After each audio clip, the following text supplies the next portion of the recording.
Hey guys, my name is Luis Hawkrise. I just chilled out a little bit. I got one more video. It's a short one coming up. Hey guys, um the title of this video is going to be called Something I Gotta Say to All of You coming up. Alright guys, there's something I forgot to tell you about that story I was sharing to you when my hearing loss recovered. And let me tell you guys, if you guys are already in that habit, don't even go for it. Don't even continue it. Do you guys use Q-tips in your ears? Wrong. I've told you this a lot of times, guys, and I'm about to share my experiences of using Q-tips. So remember that day I was telling you that I've always had eustachian tube dysfunction when I was little in high school or whatever. That day I told you that I had a really bad earwax impaction or earwax blockage. So that morning I was like, you know what? This is really uncomfortable. I feel like I can't even hear as well. You know, what I did is I grabbed the Q-tip, one or two Q-tips, and I tried to clean the earwax.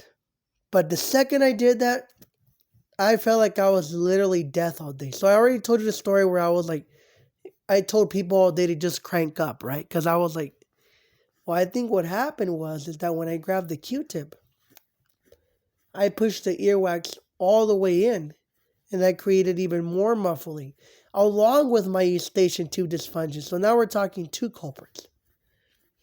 But thankfully, I'm all right now. Now, I've also had bad experiences with Q-tips. One day, because I have obsessive compulsive disorder, right? So one day, I've always had, 2 years ago, so 2020, I always like to clean my ears. But I would over clean my ears. Like literally, like I would irrigate my ears almost every day. One day it was a cold winter day, and what I did is I irrigated my ears because with my obsessive compulsive disorders, I've always had a lot of obsession about the cold and showering with cold water, which is fine. A lot of people shower with cold water, but what I did is I literally inserted ice water, or what they call freezing cold water, into my ear, which is something you should never do.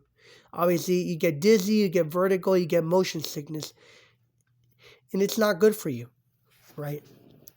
But it was literally cold water inserted into my ear. And, you know, I was making sure that the water got out, obviously, because you can risk an infection.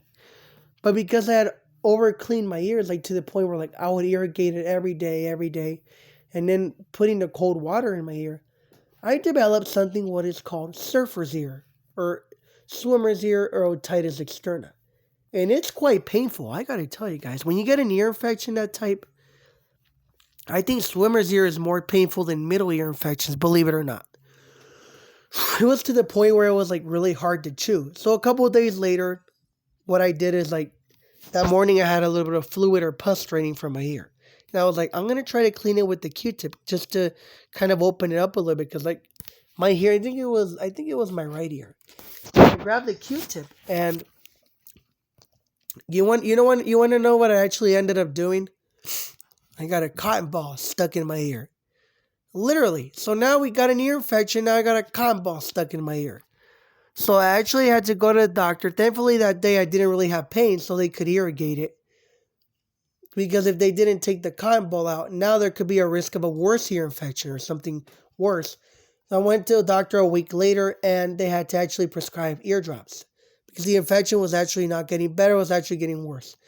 Now the pain had dropped down, so that could be a sign that the infection was going down a little bit, but there was still an infection.